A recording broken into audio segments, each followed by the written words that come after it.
ಇನ್ನು ಧರ್ಮಸ್ಥಳ ತನಿಖೆ ಯಾವ ರೀತಿ ಆಗ್ತಾ ಇದೆ ಅಂತ ಹೇಳಿ ನಿಮ್ಗೆಲ್ಲರಿಗೂ ಗೊತ್ತಿದೆ.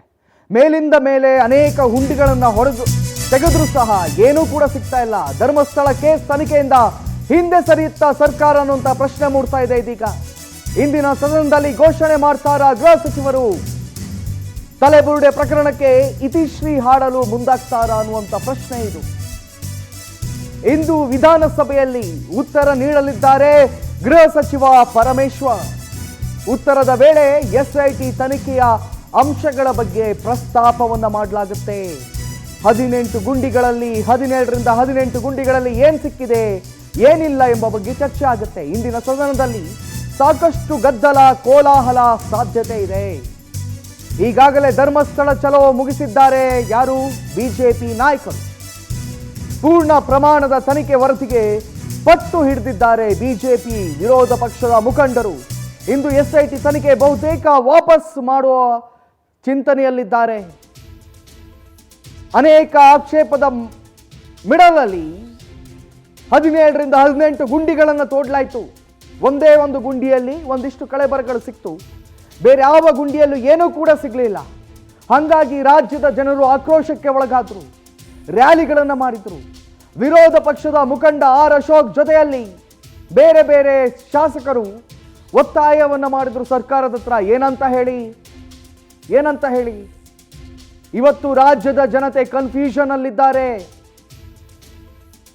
ಪವಿತ್ರವಾದಂಥ ಧರ್ಮಸ್ಥಳದ ಮೇಲೆ ಇಲ್ಲ ಸಲ್ಲದ ಅಲಿಗೇಷನ್ಗಳನ್ನು ಮಾಡಲಾಗ್ತಾ ಇದೆ, ಆಪಾದನೆಗಳನ್ನು ಮಾಡಲಾಗ್ತಾ ಇದೆ. ಇದಕ್ಕೆ ಏನು ಎತ್ತ ಅಂತ ಹೇಳಿ ಜನತೆಗೆ ಗೊತ್ತಾಗ್ತಾ ಇಲ್ಲ. ಎಸ್ಐಟಿ ಅವರು ಹಿಂಗೆ ಪರದೆಯನ್ನ ಮುಚ್ಚಿಕೊಂಡು ತನಿಖೆಯನ್ನ ಮಾಡಿದ್ರೆ ರಾಜ್ಯದ ಜನತೆಗೆ ಏನು ಗೊತ್ತಾಗುತ್ತೆ? ಹಾಗಾಗಿ ಇದ್ರ ಬಗ್ಗೆ ಹೆಚ್ಚಿನ ಮಾಹಿತಿಯನ್ನು ನೀಡಬೇಕು, ನೀವು ನೀಡಲೇಬೇಕು ಅಂತ ಹೇಳಿದ್ರು. ಹಾಗಾಗಿ ಇವತ್ತು ನೀಡುವ ಸಾಧ್ಯತೆ ಇದೆ. ಇನ್ನು ಈ ವಿಚಾರದ ಕುರಿತಾಗಿ ಹೆಚ್ಚಿನ ಮಾಹಿತಿಯನ್ನು ನೀಡಲಿಕ್ಕೆ ನಮ್ಮ ಪ್ರತಿನಿಧಿ ದೀಪಾ ಅವರು ನೇರ ಸಂಪರ್ಕದಲ್ಲಿದ್ದಾರೆ. ದೀಪಾ, ಸುಮಾರು ಪ್ರಶ್ನೆಗಳು ಬಂತು ಈ ವಿಚಾರದ ಕುರಿತಾಗಿ. ರಾಜ್ಯದ ಜನತೆ ಕನ್ಫ್ಯೂಷನ್ ಇದ್ದಾರೆ. ರಾಜ್ಯ ಸರ್ಕಾರ ಏನಾದರೂ ಒಂದು ಉತ್ತರವನ್ನು ಕೊಡಲೇಬೇಕು ಅಂತ ಹೇಳಿ ಇವತ್ತು ಸೋಮವಾರ ಉತ್ತರವನ್ನು ಕೊಡ್ತೀನಿ ಅಂತ ಪರಮೇಶ್ವರ್ ಅವರು ಹೇಳಿದ್ರು. ಕೊಡ್ತಾರಾ ಅನ್ನುವಂಥ ಪ್ರಶ್ನೆಯಲ್ಲಿ ಕಾರ್ತಿಕ್, ಇವತ್ತು ಎರಡೂ ಸದನದಲ್ಲಿ ಅಂದ್ರೆ ಉಭಯ ಸದನಗಳಲ್ಲೂ ಕೂಡ ಈ ವಿಚಾರ ಚರ್ಚೆಗೆ ಬಂದಿತ್ತು. ಧರ್ಮಸ್ಥಳ ವಿಚಾರವಾಗಿ ಯಾರ್ಯಾರು ಏನೇನು ಅಪಪ್ರಚಾರ ಮಾಡ್ತಾ ಇದ್ದಾರೆ ಅದೆಲ್ಲದಕ್ಕೂ ಕೂಡ ಸರ್ಕಾರ ಉತ್ತರವನ್ನ ನೀಡಬೇಕು ಅನ್ನುವಂತಹ ನಿಟ್ಟಿನಲ್ಲಿ ವಿಪಕ್ಷಗಳು ಆಗ್ರಹವನ್ನ ಮಾಡಿದ್ರು. ಕಳೆದ ಒಂದು ವಾರದಲ್ಲೂ ಕೂಡ ನಡೆದಂತಹ ಸಭೆಯಲ್ಲಿ ಪರಿಷತ್ನಲ್ಲೂ ಕೂಡ ಅರುಣ್ ನಿಲುವಳಿ ಸೂಚನೆಯನ್ನ ಮಂಡಿಸಿದ್ರು. ಅಂದ್ರೆ ಧರ್ಮಸ್ಥಳ ವಿಚಾರವಾಗಿ ಎಸ್ಐಟಿ ರಚನೆ ಮಾಡಿದ್ದೀರಾ, ಅನಾಮಿಕ ವ್ಯಕ್ತಿ ಹೇಳಿದ ಕಡೆ ಅಗದಿದ್ದೀರಾ, ಆದ್ರೆ ಇಲ್ಲಿಯವರೆಗೂ ಯಾವುದೇ ರೀತಿಯಾದಂತಹ ಪುರಾವೆ ಏನೂ ಕೂಡ ಸಿಕ್ಕಿಲ್ಲ, ಕಳೆಬರ ಕೂಡ ಏನೂ ಸಿಕ್ಕಿಲ್ಲ. ಹಾಗಾಗಿ ಆ ನಿಟ್ಟಿನಲ್ಲಿ ಏನು ಕ್ರಮ ವಹಿಸಿದ್ದೀರಾ ಅನ್ನುವಂತಹದ್ದು.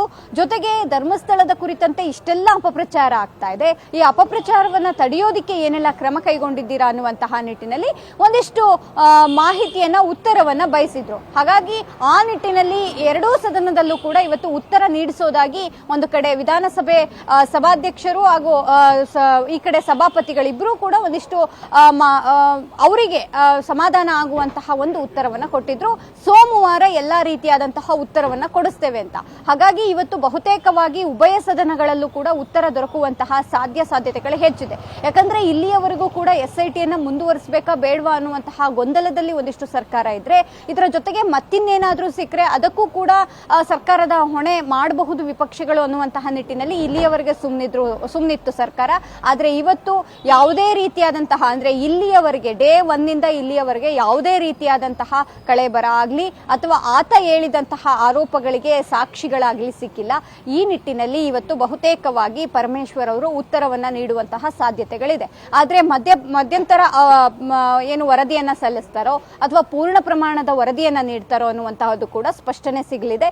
ಇದರ ಜೊತೆಗೆ ಎಸ್ಐಟಿಯನ್ನ ಮುಂದುವರಿಸುವಂತಹ ನಿಟ್ಟಿನಲ್ಲೂ ಕೂಡ ಇವತ್ತು ಸದನದಲ್ಲಿ ಸ್ಪಷ್ಟನೆಯನ್ನ ನೀಡುವಂತಹ ಸಾಧ್ಯತೆಗಳು ಹೆಚ್ಚಿದೆ. ಕಾರ್ತಿಕ್, ಥ್ಯಾಂಕ್ ಯು ದೀಪಾ ತಮ್ಮೆಲ್ಲ ಮಾಹಿತಿಗಳಿಗಾಗಿ.